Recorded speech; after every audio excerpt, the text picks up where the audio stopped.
Hey, everybody. Welcome to the Think Like a Thought Leader show, where Black entrepreneurs, leaders, and change makers like you learn to build wealth related to the work you do in the world. Now, it's official.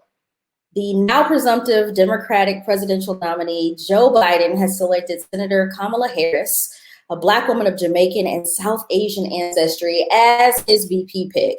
It makes her the first Black woman and Indian American ever tapped as the VP of a major party ticket. So it's super huge, right?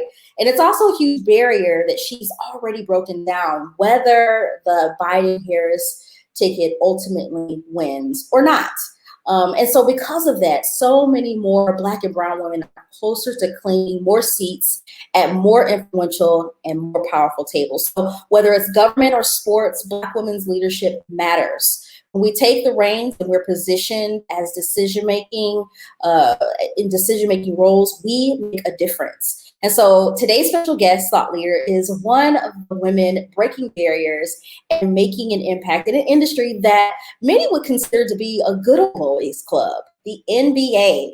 Melissa Proctor is the Executive Vice President and Chief Marketing Officer for the Atlanta Hawks and State Farm Arena. She's been part of the NBA since high school and made history then by being the first ball girl team attendant for the Miami Heat organization. And later on, she go on to work for the Heat in basketball operations and the Atlanta Hawks as a ball girl. Her latest book, From Ball Girl to CMO, chronicles her unconventional path, the lessons that she's learned, and triumphs that she's achieved to help punctuate the guiding principles she shares that anyone can use to make their best life decisions.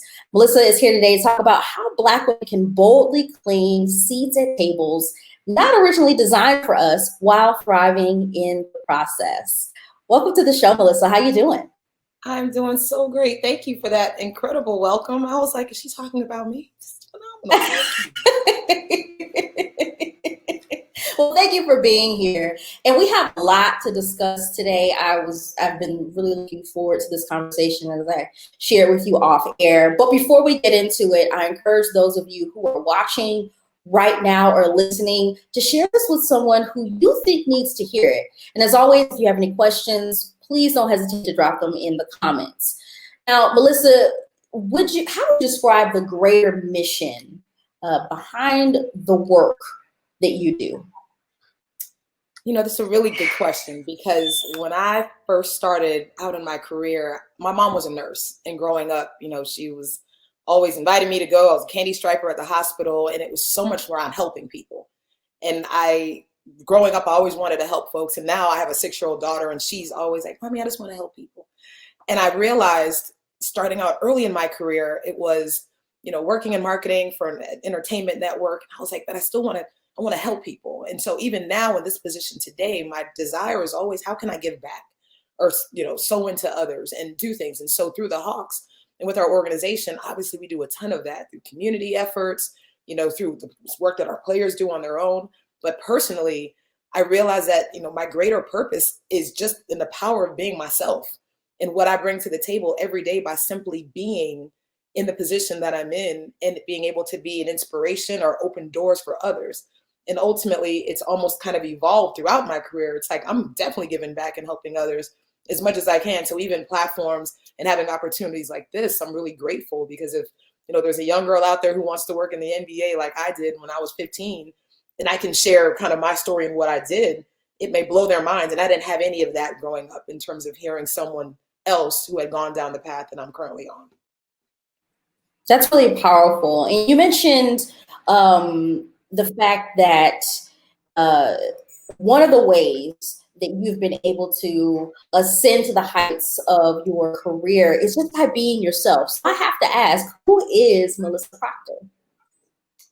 That is a very good question. And, I feel like for much of my career, I was always the quirky art girl, and started from the time I was in middle school. I'm from Miami, Florida originally, and I was in a magnet program for art and design. And I'd always had a passion for painting and drawing. Ended up going to high school in Miami at Design and Architecture Senior High School. Got to rep my dash peeps. And, really focused on graphic design at that point and really being all about the arts. But I had a passion for basketball, at the same time. And I remember asking my mom if I can get a job when I was 15. And she said, no, because I wanted to go work at the mall or at the movie theater where my friends were so I could go to the movies for free. And she said, no, you can only get a job in whatever you want to do for the rest of your life.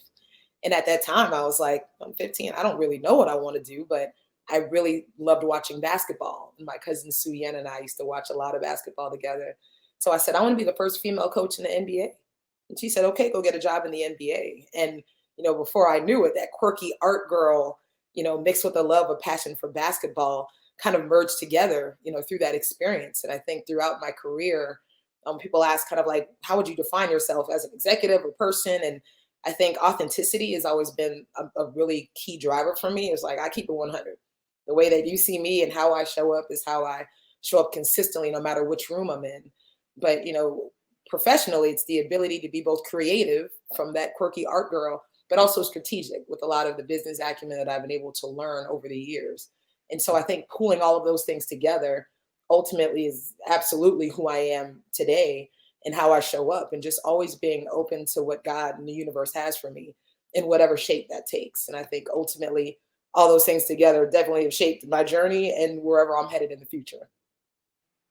I'm really glad that you mentioned and emphasized authenticity, because we're living in such interesting times, right? And social media is huge. Filters are huge, whether it's on Instagram or TikTok or Snapchat.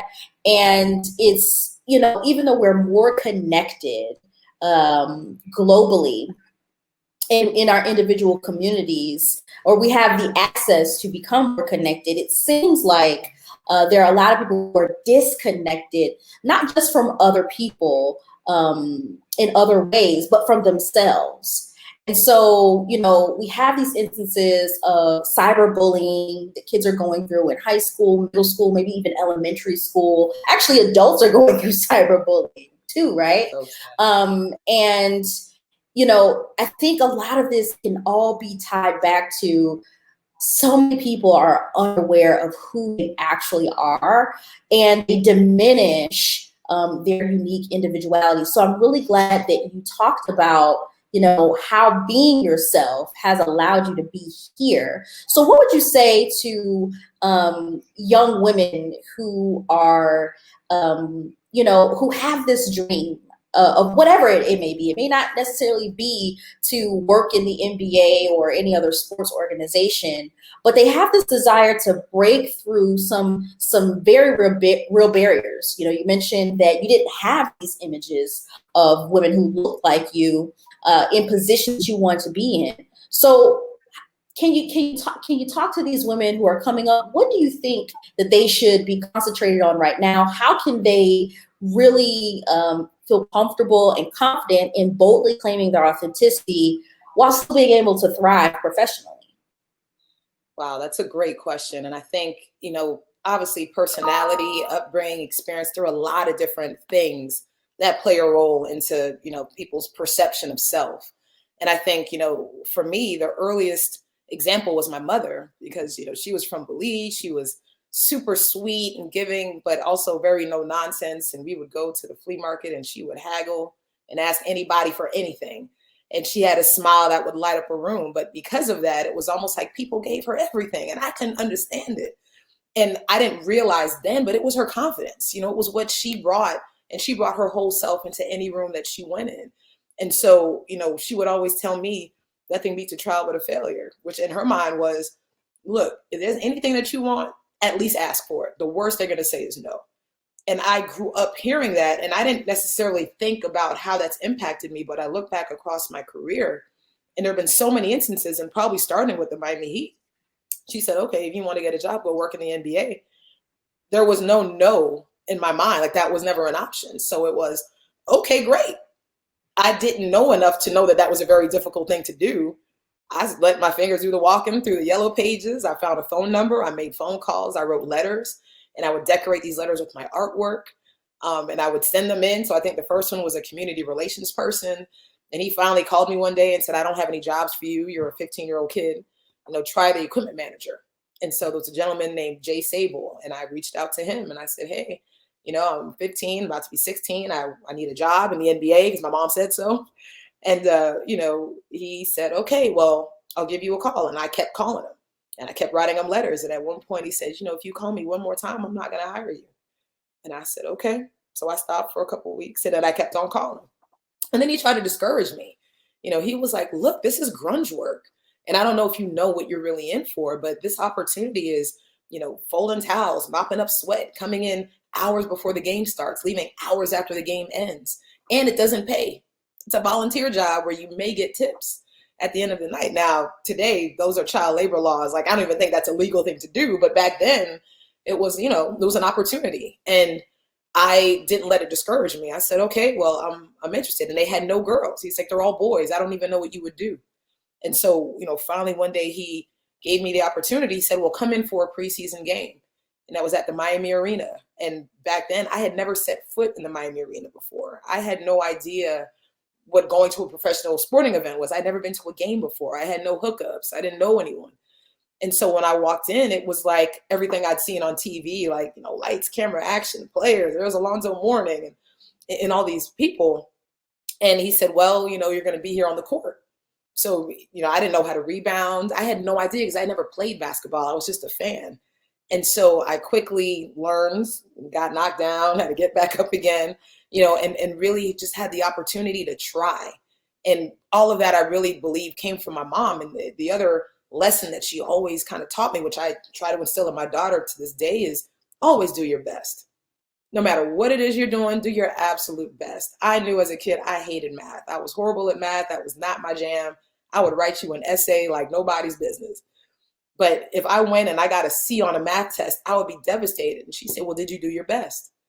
And I'm like, yeah, I tried my hardest. And she was like, well, that's all you can do. I'm happy. I am so happy with the C because you gave it your all. And that, I think, really inspired me and helps me even to this day, because we're going through a campaign, even right now, through this pandemic. We are all trying to figure out, what to do or how to do things differently. But ultimately, and I'll tell my team, I'll say, we're going to do the best we can do.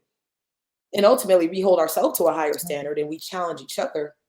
But, in terms of advice, that idea of giving it your all or whatever your 100% is, when you don't, so ultimately, like, Yes. if you really do it, even regardless of how the outcome comes out, I know that I did my best. I can walk away and be happy knowing that I gave it my all, even if it's a complete failure. That's okay, because that was my best. And so I really think, around those areas, authenticity brings itself to the table, because you can't be anything else but yourself. You're giving it your best. That's your best. It's not somebody else's best. And the last piece I'll say to that is, once I started my career, out of college, I got an internship at Turner Broadcasting, and it was a T3 internship called Turner Trainee Team. And so it was working with TNT and marketing. I had never taken a marketing class in college, but I made this magazine all about myself and my brand of what I was. MMM when I was born. I was Melissa Marie McGee. And so it was an TV guide. And so I made myself Cleopatra. I took Elizabeth Taylor's face out and put my face in as a Turner Classic Movie ad. And I made a TNT, NBA on TNT ad. So I had myself as a ball girl. I made myself a Powerpuff Girl for Cartoon Network. And I was holding a little briefcase, and I got big feet. So the character had big feet. And so I heard that I had sold myself so well to Turner, they thought that I could do an amazing job of selling their content to consumers, which was awesome. And I had a huge afro on the front of my magazine because I just cut my hair and I love my big fro. And when I got there, day one, the people were so nice and obviously older than I was. I was just out of college, but no one really looked like me outside of a couple of assistants. I was kind of the only minority in my department, a lot of women who were awesome and a little bit older. So some of them were getting married, thinking of having kids. And I just remember they would all go to happy hours and I wouldn't get invited, or they may go out to lunch. And they were very nice people, but I just felt like I didn't fit in because I was the quirky art girl. And so I remember going in and having a one-on-one meeting with the president of the network at the time. And I sat and I talked with him, and he always asked the interns how it was going, and I told him, and he's like, well, how is it? And I said, it's good. I said, I just don't feel like I fit in, and that maybe I need to change myself a little bit in order to fit into the work group. And he said, absolutely not. That's not why we hired you. We brought you here based on all the experiences that you bring to the table, your history, your West Indian background, your heritage, your Afro, your point of view. That was why you were brought into this space. And so by abandoning that, or even thinking of trying to do something different, you're doing us a disservice, in addition to yourself, but us, because that's not what we hired. We want you. And I think for me, coming out of college and hearing that, that was the best advice I could have gotten at that stage in my career. And so now, almost 20 years later, this is crazy, having a nose ring and locks and being able to be an executive vice president and chief marketing officer of an NBA team in a top ranked arena, that's amazing. And in some circles, that's unheard of because it's not what people expect. But truly, by being true to who I was, and that doesn't mean, if you're going to have a presentation, you got to dress it up a bit. There's some corporate culture you still have to understand or be a part of, but I would rock my sweatpants and my Jordans every day if I had the option, and understanding culturally that that's okay. So that's the right environment for me to be. Wow. Oh, you just said so much, Melissa. You talked about your persistence with, getting a job in the NBA.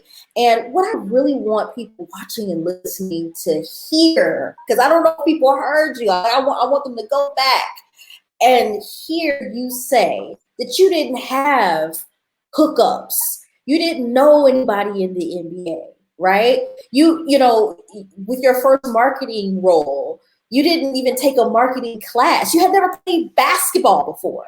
And yet and still, you were able to get inside, grasp these opportunities, and leverage them for the next because of what your mom taught you around doing your best. My mom taught me the same thing. And I really do believe that doing your best puts you in the position for even more opportunities to shine.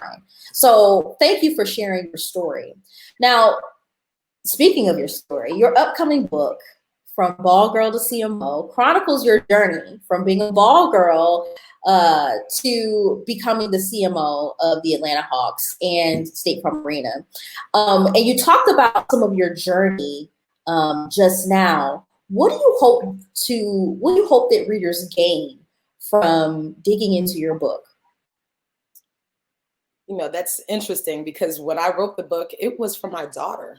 My mother passed away a couple of years before my daughter was born. And after I had her, I had so many questions. I said, man, I wish I knew more about my mother and her journey. I mean, obviously, I knew some of the things we had discussed when she was alive. But, as my daughter started growing, I said, man, God forbid anything happens to me. I would love the opportunity for her to hear it from me, what my experiences were, how I got to where I was, the types of, lessons that I learned along the way. And I decided I was going to start blogging just to have it out there somewhere in the internet, somewhere. I was like, it'll be there. Hopefully the site won't get taken down and it'll exist. And as I did that, and I would share it, people were like, oh, this is great. When is the book coming out? And I was like, the book. Okay. And I would do a lot of speaking. People would invite me to come in and speak and talk about either the Hawks brand or, my career. And every time I would share my story, they'd be like, so when are you going to write a book? And it was, I had never really had that as a personal life goal of mine until, I really started thinking about it after my daughter was born. So I decided I was going to write this book, really for her. And then I met the amazing Renita from Mind Matters Publishing, and she really kind of helped cultivate my spirit around how it's possible and, and really being a resource to help make it happen because there was so much I didn't know about the process. And so by partnering together, it took a couple of years. In my mind, I came out guns blazing. I was like, I'm going to write a new chapter every 2 weeks. I think I probably wrote a chapter in about 3 months. And then, 6 months later, she was like, hey, so where are the rest of your chapters? And I was like, see, what had happened was, I was working. And so, we decided to take a different tact, and I got more help in terms of helping me write. Because, I didn't know my own bandwidth at the time. I'm trying to grow career, still, be an executive and a mom. And so, by the time that I got to be done with the book, I didn't even realize I was finished. I was just so involved in the process and enjoying the journey of, like chapter names and titles and covers and designs. And so we're talking about it. And one day she was like, okay, we're done. Here's the final survey. How was your experience? And I was like, wait, done? Like, what does that even mean? because I'd been working on it so long. And then she said, great, well, now you got to figure out how to market it. And as a marketer, that was the last thing on my mind, because I was just so focused on having this, artifact for my daughter. And so ultimately, anyone who picks it up, know that's what you're reading. This is all honesty. This is 100% like wanting to pass knowledge and lessons on, as I still continue to grow, because I have a lot more hopefully to live and experience. But at the end of the day, I am, along my path, I learned a lot from a lot of mentors, and I've kind of taken that, adjusted it, made some things, tweaked and made it work for me. But one of the most valuable lessons that I think I got in that I received and I use on a daily basis is the power of guiding principles. And I talk about it. It's a chapter of the book, but I think it's something that, moving forward, I'm going to do a lot more with, because it really helps to shape people's perspective, not just in work, but also in life. And I kind of look at it as the filters that you use as you are putting up a lens against whatever it is you think you may want to do. Could be anything from a relationship to a potential job opportunity. And it's a way for you to kind of talk about what your expectations are up front, and ensuring that, you have your values and your principles and what you hold dear that you aren't willing to settle for in any instance. And so, my guiding principles I developed maybe over 10, 12 years ago, and they still ring true, and they kind of are evolving. But the first one was, no matter what role I take, it's more professional. The idea is I want to do something where I'm able to be both creative and strategic, because both of those things are important parts of me. And that artsy side has never gone away, but now I apply, creative thinking and process to whatever business challenge is there. And so if I am in a data entry job where I am mindlessly doing something where I'm not able to be creative, like it does not work for me. It's not going to work, right? It ain't going to cut it. So I know that was a big one. The second one is I get bored very easily. So, professionally, I needed to make sure that I look at myself as an agency of one person, because no matter where I work, whatever I'm doing, I don't work for the company works for me. And with that mindset, I want to make sure that if I'm an agency of one, whatever role I have is helping add a new capability to my capabilities presentation. I always got to be adding. Ooh, that's good. Because at the end of the day, you can take a job and do the exact same thing you were doing somewhere else, but what are you gaining from that? I mean, obviously a paycheck and stuff, that's important. So I'm not knocking it. But if I have my option, I'm going to say, well, what other tools am I gaining out of this? It could be a new industry. It can be, new experience, new management, leadership, whatever it is. I got to get something else out of it for me. That's really important one. The third, my mom was horrible with money growing up, like horrible. Bill collectors and college don't want to pick up the phone. We died and stuff. And so I grew up always saying, I don't want that experience. I want to make sure that no matter what job I have or whatever I do, I want to make enough money to pay my bills on time or ahead. And then after I had my daughter, it was important to me to think about investment, kind of long term. How can I build some generational wealth and really put something aside so that my child will be okay? I don't need to be rolling in Bentleys. I don't need to be the super rich and wealthy, but it's important to me that whatever I do is able to kind of meet those criteria for me. The fourth was, really around being able to bring my whole self to work in the spirit of authenticity. I got to know who I was. And so if someone wanted me in a pantsuit every day with a fresh perm, I was not the one. That was not the place. Not a fresh perm. And I've had many a fresh perm in my day. Notice. Me too. But I've had it too. But, I learned, I said, you know what, that's not me. And so if I'm vetting a company and the company's vetting me, or a person and the person is vetting me, if your expectation is I'm walking around in heels every day, I wear Nikes.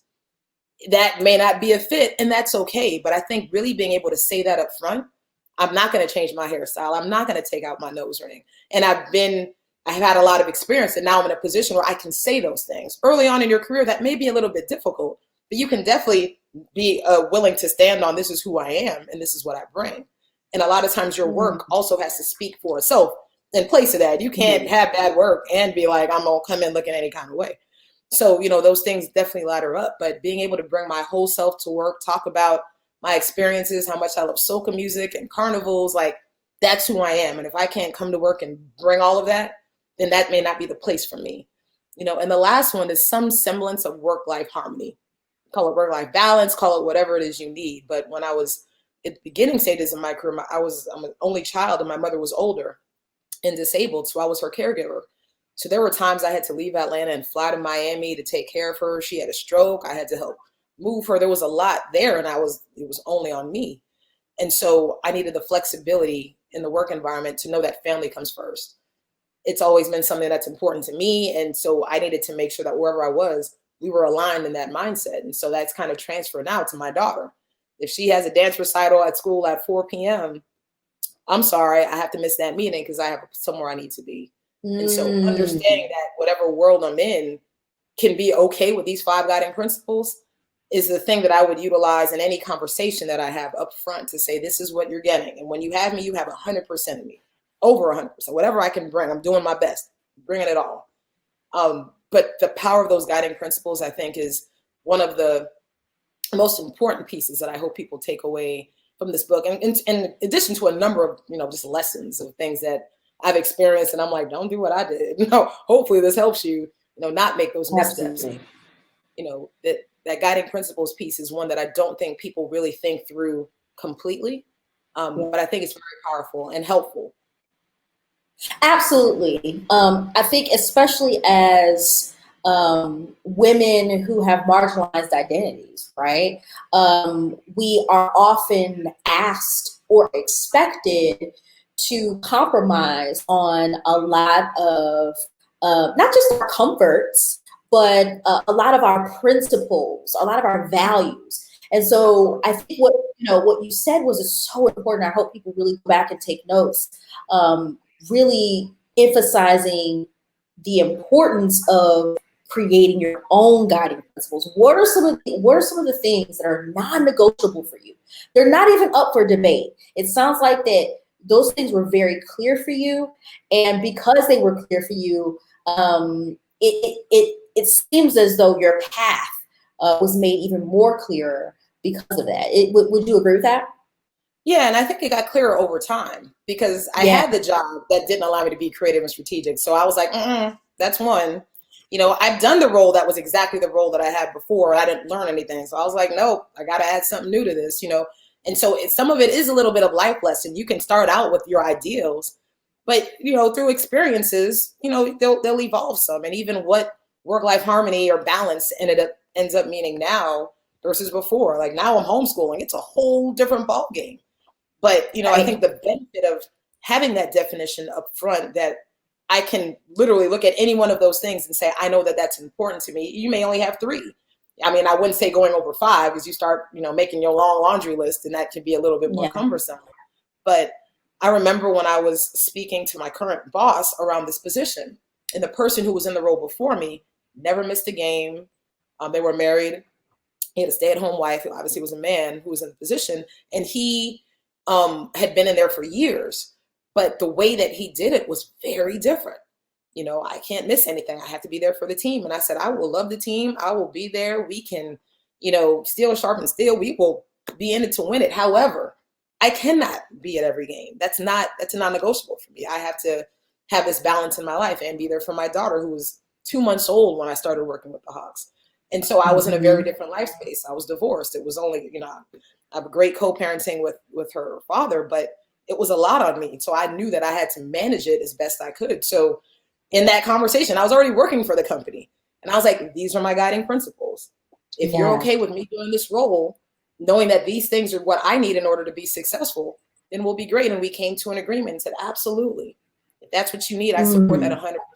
And we have been aligned ever since. And so that's, I think, the power in it. Because at the end of the day, once you know what those things are, if someone goes against that, you can say, hey, we had an agreement to this. Normally, those things aren't on the job description. That's more of the unspoken understanding that needs to be there. Right. And having guiding principles allow you to advocate for yourself. Sure. Even in spaces where you may not have advocates, right? Because we're talking about the NBA here. You just mentioned that your predecessor was a man who did it differently.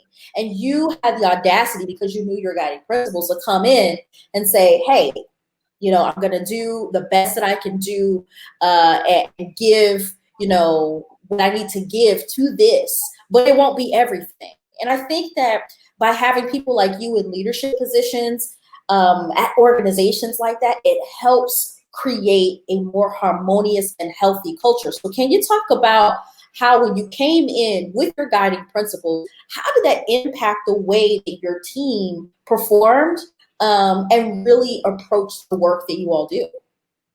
No, that's an interesting question, because when I came into the organization, I came in as a consultant, really working on a rebrand. And so I didn't have a team. But what was interesting is there was a young lady who had been there, for maybe about 3 or 4 years. And she saw me, and I was in, senior leadership, and I was a part of our leadership team, and I had a newborn. And so I would, there was no lactation room at the time at the office. So I would have to run home and come back. And, it was a very different world. I would bring her to games with me. And, this young lady said, I never thought that I would see a woman in leadership with a child, because in the past, whenever people had children, they either got demoted or they left the company because there wasn't space for someone to be in that role and not have, and there were some people who balanced it, but in terms of higher senior leadership, there weren't a lot of women in leadership, period. And if there were women who didn't have children, or maybe not families, because they were just working all the time based on it's a culture. And with sports, it's absolutely a culture thing. And when I heard that, I was surprised, because it was very different at Turner Broadcasting, obviously very different company. But I was like, wow, I didn't realize how important that was, in general. That's just in being there. So I think my presence alone definitely kind of opened up some eyes and let people say, okay, well, that's possible. And then we did things like ensure we had a lactation room. And I pointed out all of the challenges that I had as a woman in senior leadership, childcare, things like that. And so, at the time, the CEO did a fantastic job of really ensuring that, and listening and saying, we want to make this an equitable workforce where anyone has the opportunity to grow, and we're not giving people unfair advantages. And so that was important. But as I got promoted and was able to, lead a team, the idea of family first, we had folks that didn't have any sort of backup in their position. So think of a role like social media, where you have a person who's on 24/7, there's only one person. And I was like, that's not feasible. So being an advocate for resources to ensure that we had a workforce that could do the job, but also in the event anything happened to that person, that's bad business, And so really structuring it in the way where we're setting our department up for success, our brand up for success, but then also ensuring that the team has what they need in order to do their best work. So that was a really big part of, I think, what I did when I came in. And then reinforcing the idea of family first, which hadn't been something that people really experienced. The one young lady was getting married. She's like, I'm so sorry. Like, you should never apologize. Like, why are you apologizing? This is amazing. I want you to be able to go and get married and have a phenomenal honeymoon. Who cares if we're in the playoffs? That's okay. This is your life. This is work. We will be okay. And I don't think that energy had really happened in that way previously. I'm sure people were happy. It's not at all to disregard the previous leadership, but I think I just came with a very different perspective. And I'm like, y'all, it ain't that serious. We're doing basketball. We can do some amazing work, and we have, and we will continue to. But you got to live first, because if you're not happy in your life, you're not going to do good work.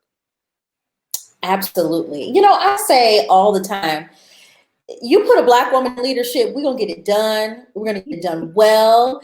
And we're going to get it done in a way that is for the greatest and highest good of everybody involved, just simply because of our intersectional identities that we have to manage, right, all of the time.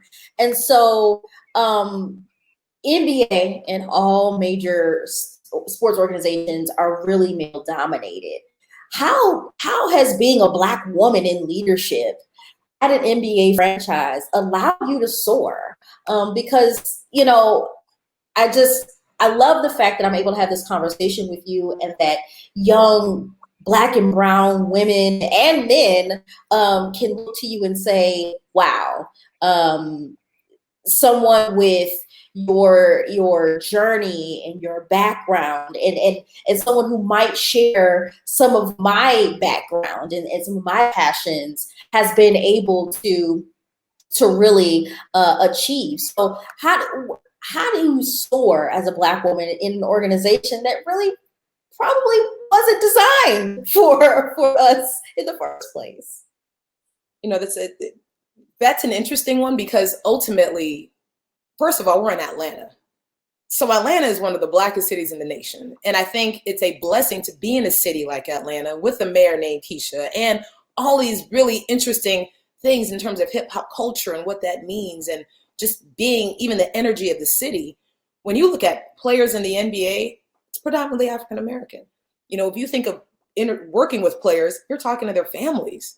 I have a relatability opportunity that a lot of my counterparts don't necessarily have, which you may see as maybe unfair advantage or not, but it's not, but it's an opportunity. And so when we were working with architects and talking about how we're going to rebrand State Farm, then Phillips Arena to State Farm Arena, we had a lot of cool ideas and like we can bring an old lady gang, and we can bring in these restaurants and, the idea of developing a barber shop in the arena came up and we said, hey, Killer Mike is, local. He has a swag shop.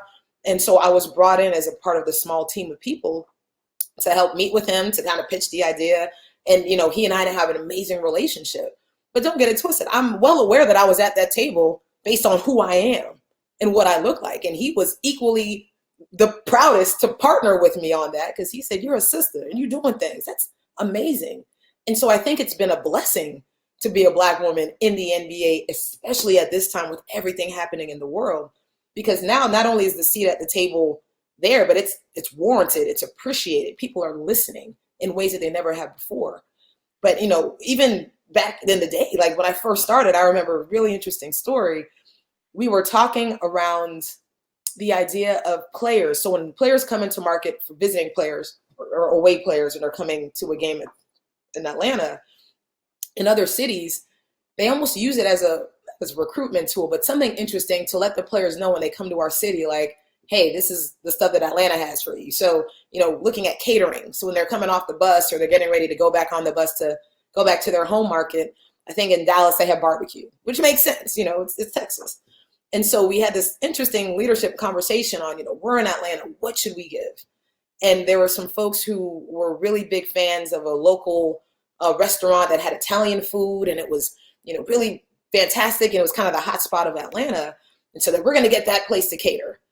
And I said, well, have you considered your target audience? Because ultimately the target audience, we're talking to young African-American, young kids, I would say, as I'm older now. But, these players, and even from different diversities all over the world, that may not be the thing that they want most.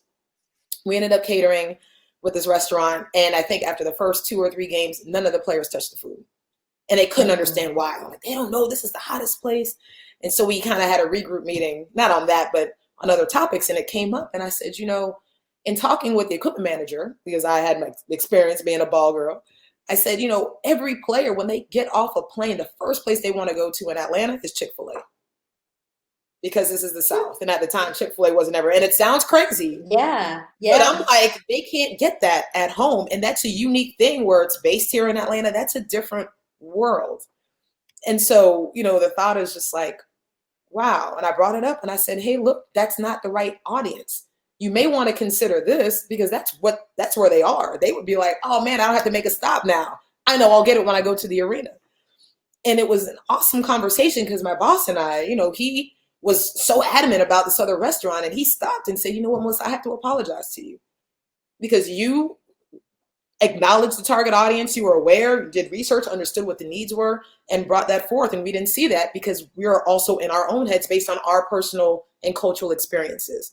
And I think that is the difference and why in being younger and a Black woman has been so insightful because I listen to the music, like I'm at the parties, I see it and understand it, maybe not as much now as I was then, but being able to bring that and not have to ask a third party or a cultural representative, what they think of something is the difference. So I can say, hey, that won't resonate. We're not going to use that in the script. No, we're not going to ask the talent to do that because that's disrespectful. I feel like that has been incredibly helpful and beneficial to me in this role, but then having the acknowledgement of, in this position, even senior leadership to say, you know what, hey, you're right.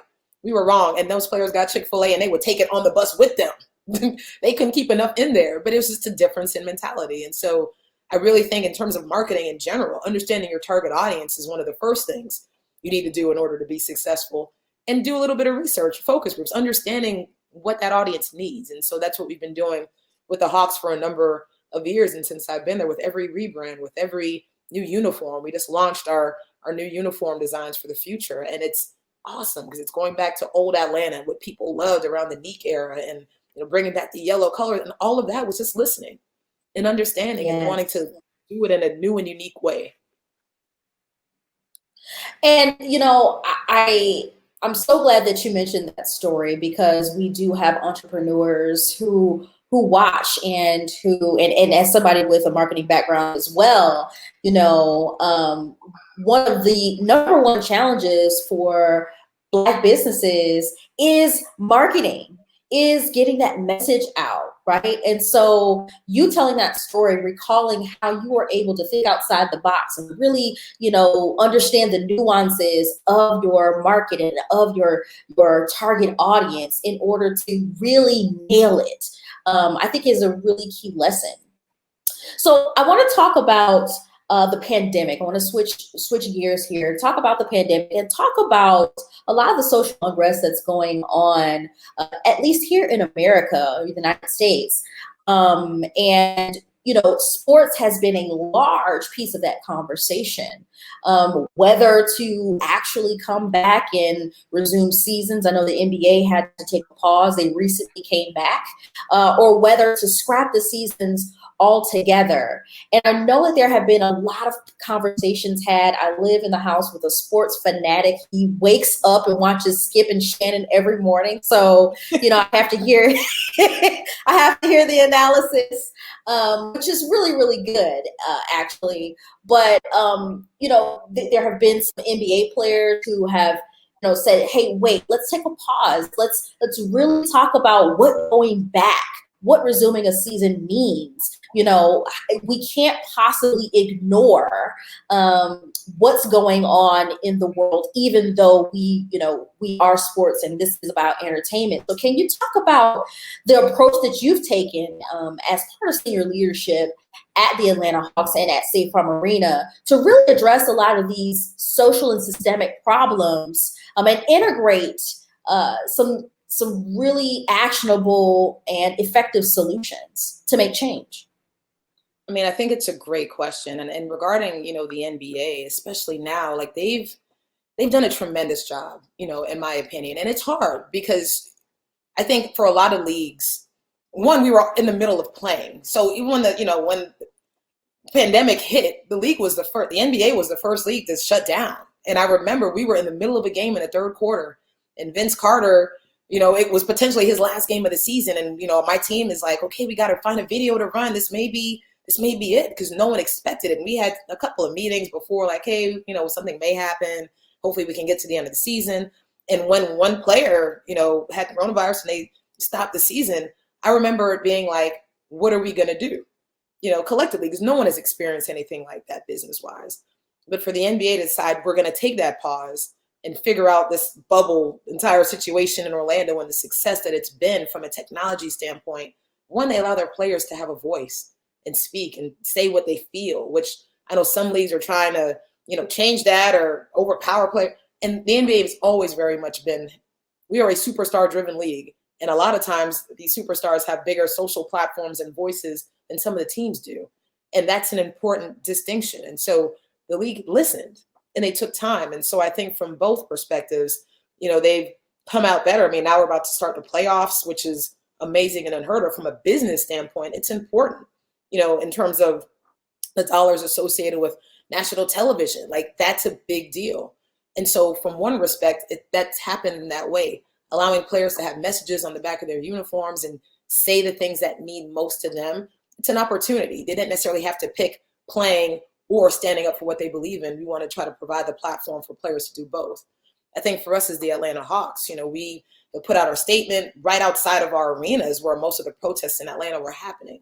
And so we have been in the process of working with our ownership and our players. We have a huge voting initiative that we've been running. If you're familiar, but State Farm Arena, we've opened up as an early voting location, which we were the very first team in the league to do it and voted the largest voting precinct in Georgia.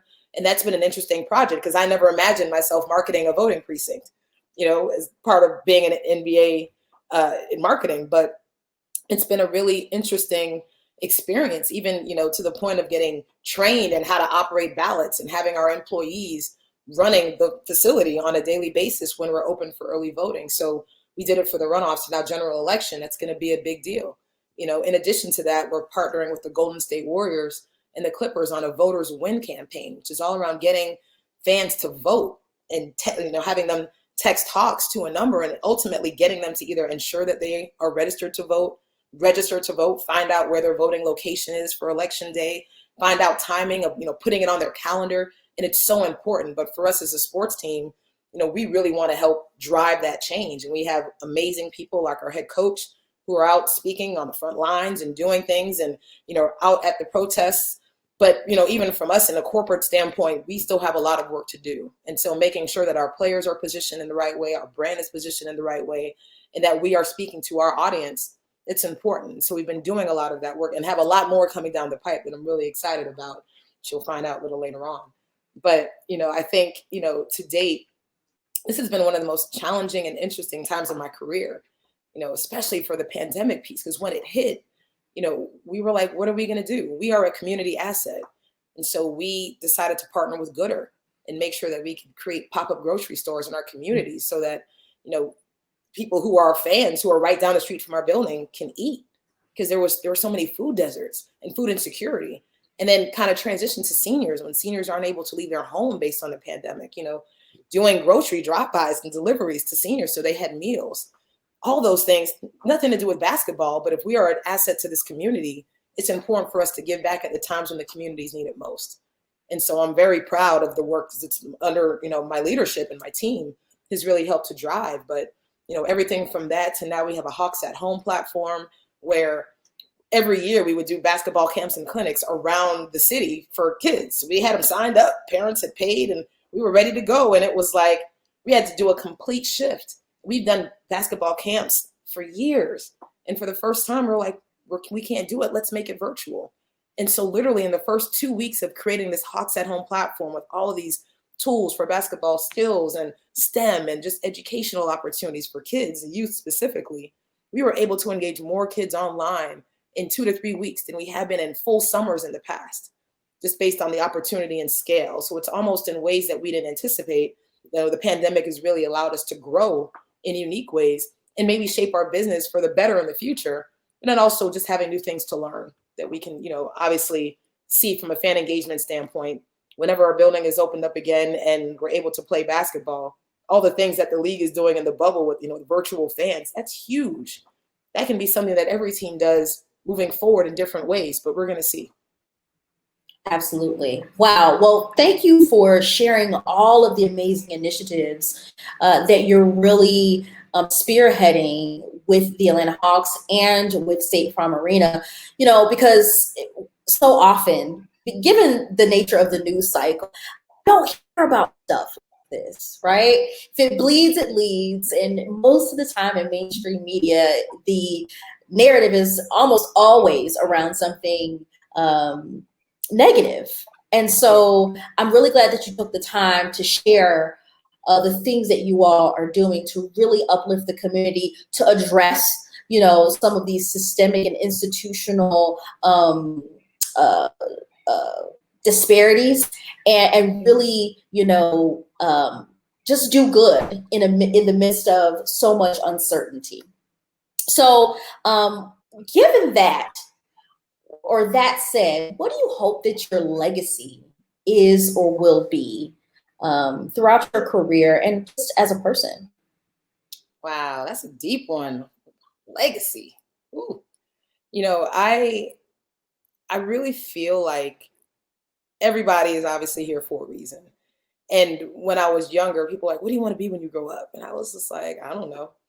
And I remember going to a game, maybe a season or two ago, my college roommate brought her family. And when we were freshmen, she said, I'm going to be a doctor. And I was like, okay, cool. She studied, went pre-med route. Now she's a cardiologist. She's married and her husband's also a doctor. And I remember her coming to the game and seeing it. And she was just like, oh my God, Melissa, look at you. I said, girl, look at you. You're a doctor. And she was like, well, did you ever think that you would be, in this position doing something like this? And I said, no, not in a million years. But here I am. And I'm so thankful to be open to wherever the path of the journey may lead. And I think kind of being a testament even to this moment right now as I sit here. I don't know what I want to be when I grow up. And people have been like, oh, you've made it. You talked about it earlier, you know, now that you're at the top. And I was like, I don't know what the top is. Because in my mind, when you stop growing, you're dead. So I can't look at myself today, just turned 40, at 40 years old, being like, I am done. What does that even mean? And so the idea of not knowing what you want to be when you grow up, but still being open to experiences and trying new things and doing your best and kind of everything that I talked about, you know, within my book and kind of what I've written, I want that to be my legacy. You know, for somebody who came from the hood in Miami, that, you know, first generation American, my father was born in Jamaica, my mother was born in Belize. There's no reason why I should be here, but absolutely every reason why I should be here. You know, and the idea that that is possible and just to inspire others, to me, that's the goal. And I'm so thankful to kind of have gotten this book project out, because at the end of the day, now at least I have that as an artifact from that experience. And that makes me super proud. Absolutely. Absolutely. So this show is called Think Like a Thought Leader. And so I would be remiss if I did not ask you, what thought leaders have helped you on your journey? Thought leaders that have helped me on my journey. I will say my very first year at Turner, I met a woman by the name of Jennifer Dorian, who was in charge of branding. And I didn't know what branding was because I never took a marketing class. But the idea of branding and brand strategy. And I set up an informational meeting with her. And, you know, just to get to know her, she was the lone brand person. She had a person who was working with her, but they were the brand team. And they came up with, you know, We Know Drama for TNT or Very Funny for TBS. And so, you know, and talking with her, I was so intrigued. And she kind of positioned branding as kind of the foundational blueprint that the network was based on. So all of the content that we created had to be in line with the foundation, which was the brand. If it was drama, it needed to be dramatic. How it was positioned needed to be dramatic. If it was comedy, Very Funny for TBS, that's what it had to be. And so that idea of big picture, blue sky thinking, I think she posed a question like, if, you know, TBS was going to be an experience at the airport, they were going to have a TBS store, what would that look like? What would you buy? What would the colors look like? What would you do when you walked in the store? And my creative mind went crazy. I was like, oh man, that's such a dope question. I have no idea. And I'm brainstorming everywhere. And so the idea that that notion was branding and brand strategy, it led me to go to graduate school to focus on brand strategy. It led me to ultimately come back to Turner and have a career working in branding, working with her, you know, helping to rebrand Court TV to True TV, which was a big project we worked on together. But I would say just my experience in getting to know Jennifer Dorian as a person has been such an amazing thing, because she was a huge thought leader within our business and helping drive decisions of how we would grow almost from a business strategy perspective, in addition to creatively from a branding standpoint. And over time, I learned about mentorship from her because I was just in awe of the work that she did. And then she became a mentor, and then she became a friend. And even working on this book project, you know, she was one of my sounding boards. And so I'd be remiss if I didn't mention her as one of the true thought leaders, you know, someone that I looked up to and have been able to, we sat on a panel recently together, and it was the weirdest thing. And I was like, wow, you know, we're here. That's cool. You know, but definitely Jennifer, and I would say my parents, you know, they were very different. I've talked a lot about my mom and wrote about her in the book as well. But, you know, my father was kind of the yin to the yang, because a lot of the things that I do now is a lot based on his, I call it stush Jamaican upbringing of, you know, you have to be correct, you have to save, you have to do these things. And that's really helped me. And I think, you know, both of them are my heroes in other ways. And my dad just turned 80. And so I look at him every day like, man, you have lived and you have done it. And he's so proud of me, because when I was a kid, he wanted me to be what did he say? He wanted me to be a physical therapist. And he was like, Melissa, you need to be a physical therapist so you will always have a job. And that was all that he wanted for me. And so now in retrospect, he's like, I'm so proud of you. He didn't want me mopping up sweat for the heat. He thought it was the worst thing for his little girl to be doing late at night with all these things sweating. But, you know, now bigger picture down the line, like he totally sees how it all has come together. But those were definitely, I see, the thought leaders that have shaped my life in major ways. Well, you are a thought leader in your own right. And with this incredible book, From Ball Girl to CMO, I believe that so many people will get so much from it. So where can people purchase your book and connect with you, Melissa? Well, thank you. So they can definitely get it on Amazon. So on Amazon, Barnes and Noble, all the online platforms. MelissaMProctor.com is my website. So there'd be more information kind of on the book and just other information on me there. But my biggest ask, I'd want everyone to follow me on Instagram. As I go through my journey, I want to share that with people. So Melissa M. Proctor on IG, follow me and get to see more of my journey. But thank you. Thank you for having me. I really appreciate the conversation. I appreciate you taking the time. So, final question here. What words of encouragement do you have for Black women watching, preparing, and working toward boldly claiming their seat at the table like you have? Words of encouragement. Don't be afraid to take risks. I think early in my career, I thought that there was a ladder career journey, which means I had to start here and I was going to go up the ladder. And my lattice career is I have been from here to there to there to there and everywhere else, but a lot of it was taking risks. Where I took jobs that people were like, why would you even do that? I would raise my hand to take on the work that no one was interested in doing. A lot of it was going with passion, things that I wanted to learn more about or things that added new tools to my personal toolbox. But I would say just the ability to think outside the box and be willing to take risks. I quit my job at Turner completely and went to graduate school in London, not knowing if I'd have a job, if I would come back, if I would stay. I had no idea. But for me, it was important to have that life experience. And I ended up working at Turner's UK office. I ended up coming back and getting an even better job at Turner than I would have gotten if I stayed. So I would say that's a really important one. And the other one is sometimes doors close for a reason. And there were many, many, many, many, many, many, many, many times in my career people said no. And I was so hurt. College was probably the best example. I knew I was going to get a job in the NBA when I graduated. I wrote letters.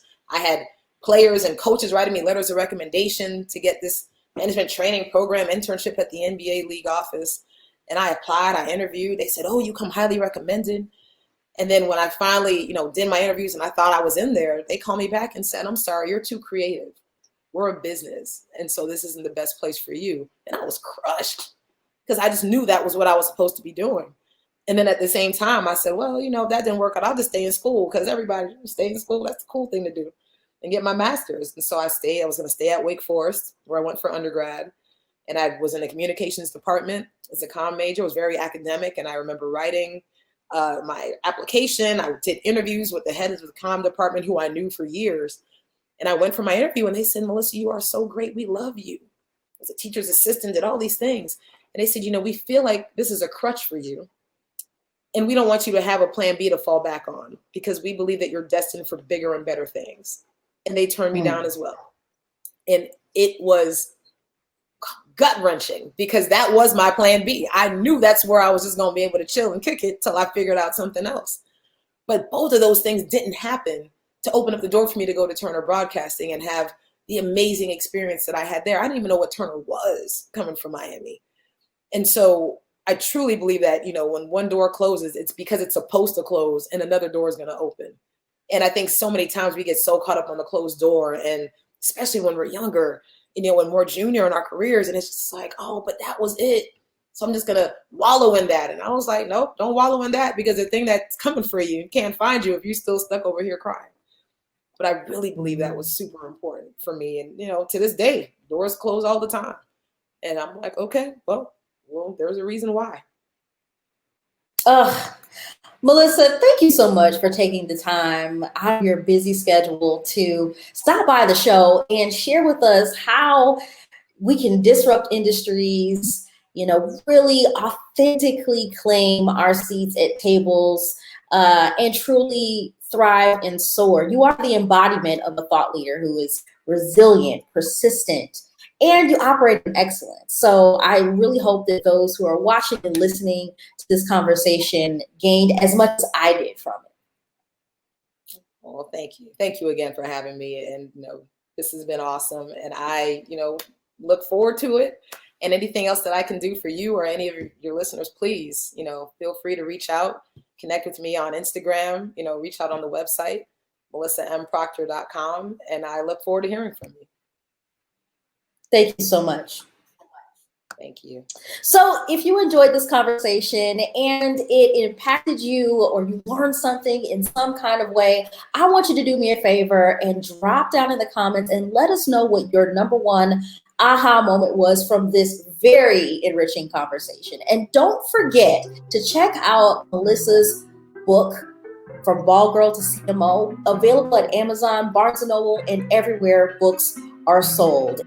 And finally, in an effort to stay true to our vision of remaining unbought, unbossed, and unapologetic, we've created the opportunity for those of you who enjoyed this content to support us monetarily on Patreon. So for just as little as $5 a month, you can invest in a network that's dedicated to creating programming for the uplift and the enrichment of Black people through media and entrepreneurship. So to patronize us, please visit thinklikeathoughtleader.com and scroll all the way down and hit that green button that says, "Let's build this," to start your monthly contribution. Or if you'd be more comfortable doing a one-time contribution, there's a blue button right below it. You can do just that. I want to take a moment to send some huge thanks to our newest patron, Libby Hoffman. Your monthly investment will help build a groundbreaking multimedia company that will shift paradigms and empower a generation of leaders and entrepreneurs with thoughtful programming